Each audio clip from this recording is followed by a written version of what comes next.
ose Alpet.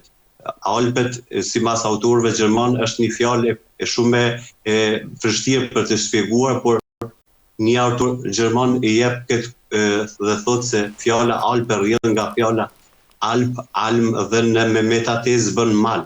Domethënë se dhe vetë vendbanimet andej janë quajtur maltatal. Domethënë lugina e Maltës apo e Malit. Pra nuk ka të bëjë me shtetin e Maltës, por ka të bëjë me terrenin, me vendbanimin e atyre zonave. Kryesisht këto fise që na dalin janë Rretet, Tirolet, Breunet, Genaunet, Venonestet, Brigantet, Vendolikët, pra një fis që është goxha e njohur tek shqiptarët, Naristet, Noriket, Tauriskët, Savatet e tjera. Breunet, sipas Strabonit, i jep në mënyrë eksplicite, Breunet dhe Genaunet, thot Straboni, janë fise ilire. Por Rretet Straboni nuk i jep si fise ilire. Ndërto edhe studiusi i madh gjerman Theodor Mommsen nuk i lidh Rretet me fise ilire. Aty kishte një diçka interesante që unë kam kundërshtuar në librin tim, sepse ilirët Rreto-ilirët përdornin alfabetin etrusk. Dhe në bazë të alfabetit etrusk ata nuk kanë mujtë ta identifikojnë edhe gjuhën e rreteve si gjuhë ilire. Por kjo nuk i bën Rretet etrusk nëse ata kanë përdorur alfabetin etrusk. Për shembull, nëse ilirët në atë kohë përdornin alfabetin helen, atëherë nuk i bën ilirët helen. Nëse shqiptarët e sotëm përdorin alfabetin latin, atëherë nuk na bën neve latin. Pra ne jemi shqiptar që përdorim një alfabet tjetër.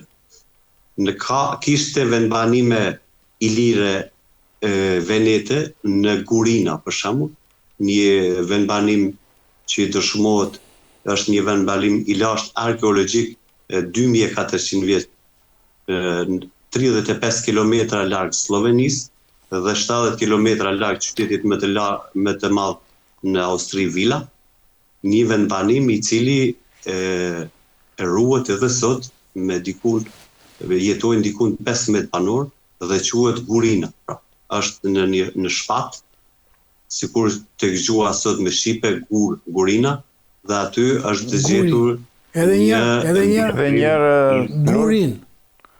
Si quhet? Vendbanimi quhet Gurina, vend me gur. Po ja si mbiemri zotit Guri o Lul. Apo jo? Po, pra, sikur, po. Është interesant se unë kam gjetë tek gjermanët edhe diçka shumë interesante, mos të harroj të përmendi. Se gjermanët kanë lidhje mbiemra dhe disa emrat e tyre të gjermanëve kanë lidhje me gjuhën shqipe, për shembull. Mire përmendi profesori dhe ma sjelli ndërmend, ka mbiemra në gjermanisht që quhen për shembull Shtajna, që në gjuhën shqipe do të thotë guri. Pra, ose ka mbiemra në gjermanisht që quhen Grosskopf, që në gjuhën shqipe do të thotë kryemadhi. Ose ka mbiemra në gjermanisht që quhen Schwarzkopf, që në gjuhën shqipe do të thotë kryeziu. Pra, kemi edhe në Kosovë, kemi edhe në Greqi Qam, që kanë mbiemra kryeziv dhe që janë greqizuar dhe janë bërë krizis.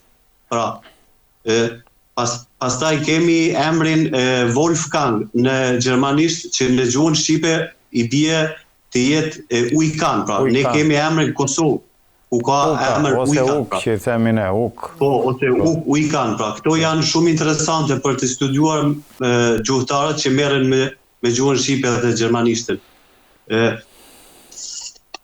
Mbi shkrimi që është gjetur në Gurina të Austrisë, mendohet të jetë një emër vetjak, ose një etnonim ilir, i lidhur me ilirët e Italisë së Jugut, me Mesapet dhe me Venetit. Deimanio mund të jetë emri i tij, edhe pse është i thyrë pllaka, bëhet fjalë për një mbishkrim të lashtë në fletë bronzi, pra. Ajo fleta e bronzit është e thyrë goxha shumë dhe është e vështirë me deshifru. Gjithsesi, tregon faktin se në Austri, në Zvicër dhe në pjesë të madhe të Gjermanisë nuk ka pasur fisë të tjera dhe nuk ka pasur popull tjetër përpos popullit ilir. Edhe siç e thot Herodoti në librin e tij, se populli më i madh në botë pas atij indian ishin ilirët dhe Thrakasit. Mua më del gjatë studimeve të mia që kam bërë tash e disa vite, më rezulton të jenë edhe keltët. Sepse keltët ishin të shtrirë në Francë, keltët kishin shtrirje në Zvicër, kishin shtrirje në Gjermani, në Austri, në pjesë të Panonisë, që janë edhe të përzirë, për shembull, siç është fisti i Skordiskeve, që ka qenë fis fillimisht fis e kelt, por është përzirë dhe është asimiluar në fis ilir. Disa autorë japin Skordisket si konfederat ilire, kelte dhe thrakase. Një temë tjetër interesante. Skordisk vjen nga fjala latine, si që përmendin shumë autorë, që do thotë skordula, hardhuc, totem pra, por unë e kam nxjerrë nga gjua dardane, sepse në malet e Sharit janë quajtur përpara Skardus Mons.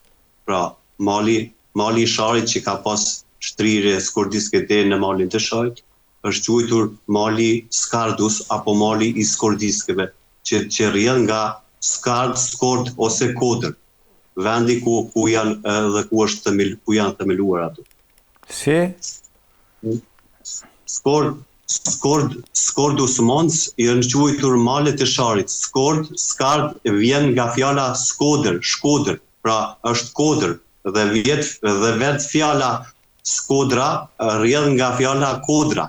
Pra, ajo është një temë tjetër që ka të bëjë me Shkodrën, por fillimisht Skordisket kanë marrë emrin sipas Skardus Mons, malit të Sharit që është themeluar mbi një kodër, mbi një vendbanim aty. Po, sa të plotësoj diçka i nderuar Lul. Po, urdhro. Në lidhje me këtë pjesën e malit të Sharit që quhet Skardus, kam qenë në Shmbit e Tova atje, një lokal fantastik atje që të parajsa e Sharit, kemi qenë me ca miq atje. Dhe më thanë, ai gjen një etimologji Skardus, mua më bëri përshtypje zoti Guri, zoti Lul dhe të nderuar miq, se atje s'kishte dru. Dhe po të ndrosh vendin rës me dë quhet Skadru. Ishte i zhveshur komplet atje lart. Dhe Skardus që quhet ai, e dim që është emri lir i vjetër kështu bela. Po unë e etimologova në këtë mënyrë, Skadru os. Thanë ata nuk e luan topi, thanë ata se kjo mund t'jetë dhe ajo që thotë zoti Lul, do të thënë, po ajo është ajo ska është ska. Ska pastaj thotë rdu. Po dhe mund t'jetë dru. Ska dru, ishte i zhveshur komplet lart. Po ndron vendin. Ishte komplet i zhveshur lart. Një kjo. Keltët që përmendët Lul i nderuar, keltët janë ata çeltët që kanë flokë të çelta dhe sy të çelta si zoti Guri. Do të thënë që me i quajtën çelt ata se ishin të çeltë dhe lëkurën dhe fytyrën dhe flokët dhe syt, gjithë çelt kelt është shqip e pastër. Për të thonë që ishin ilirë të pastër. Ajo alpe që përmendet që parë është fjala e vjetër ilire pellazke të cilën e ka përmendur e madhja Nermin Vlora në librin e saj të famshëm që nuk gjendet më çuditërisht në treg, nuk gjendet më, një kopje që kam unë, ja kam dhënë një shoku për ta lexuar, që quhet Lashtësia e gjuhës shqipe, ku ajo ka përkthyer me qindra mbi shkrime etruske, dhe ajo thot një gjë, ka bërë një zbulim të tillë, të themi, që thot fjala al demonstron lartësinë, domethënë është përdorur nga të parëtam për lartësinë al. Në gegnishten tuaj zoti Lul, në gegnishte i vjet një në përpara nal. Domethënë nal. Dhe ajo t-ja tregon shumësin në lartësi të, në është ndal folje vendi, në lartësi të. Alt e ka italiani, e ka ruajtur alt, lartësit al. ne themi mal, do të thënë më apostrof al, është më al, më lartë.